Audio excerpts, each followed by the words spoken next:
Today I want to share with you how this nib burns. This is typically referred to as the writing nib or the drawing nib, and I want to show you what techniques it naturally tends to burn best. Hey Pyro, I'm Gianni Lisenby, founder of BurnSavvy.com and your Pyro Professor, and this video series is wood burning tips and their uses, wire nib edition. If you are looking for the solid point edition, that's already over on my YouTube channel. Feel free to hop over there and check out that playlist. And if you want more videos like this one, remember to smash the like button and subscribe button, and then press the bell so you never miss a video.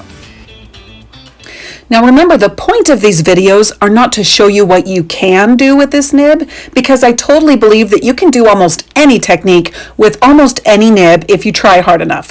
So I'm intentionally not trying hard, okay? I want you to see what this nib likes to do naturally. So the first test is the lines. And when I lay this so that the wire is pulling straight, like the wire is straight up and down against the wood, I really like it. When I turn it sideways, it's a little bit lumpy. I would have to fix that if I were using that regularly. So I think it's really great for the lines as long as you are not pulling it sideways, you're pulling it straight up and down. The next test is dots. And this one, it's kind of interesting. The dots are more ovals than circles because of the shape of the wire.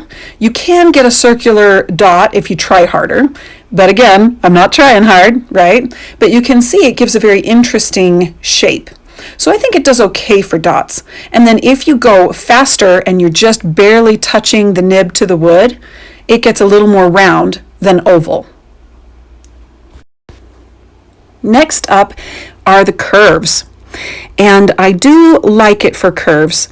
I noticed that you can twist the nib and that will change the way that it looks, but it does handle the large curves and the small curves fairly well. So here I'm turning it a little more sideways, and you can see that it gets a thicker line for those curves. And then when you are using just the very tip, the very edge of that nib on the wood, you get a very thin line that also handles those curves very nicely. When it came to circles, much like the curves, I felt like it handled it really well.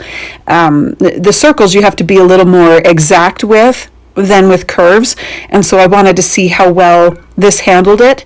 And without too much effort, it takes those curves really nicely and does a beautiful job. When it comes to curved lettering or small cursive writing, things like that, I found this to be a beautiful nib. This worked really well for that. I didn't have to twist too much, I didn't have to try too hard, and it was fairly clean throughout the entire burn. When it comes to bolder block lettering, I felt like it did well. It really did, but I would prefer to use something with a crisper edge to get the straight lines of the letters. Now, when it comes to shading, I tried two different techniques here just to test it out.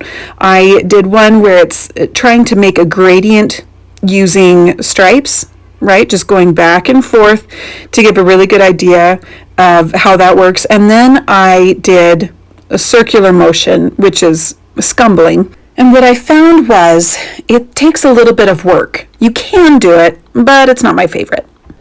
So I would say overall that one of its best uses is lines. Dots are okay, curves are great, circles are great, lettering is great, and shading is okay.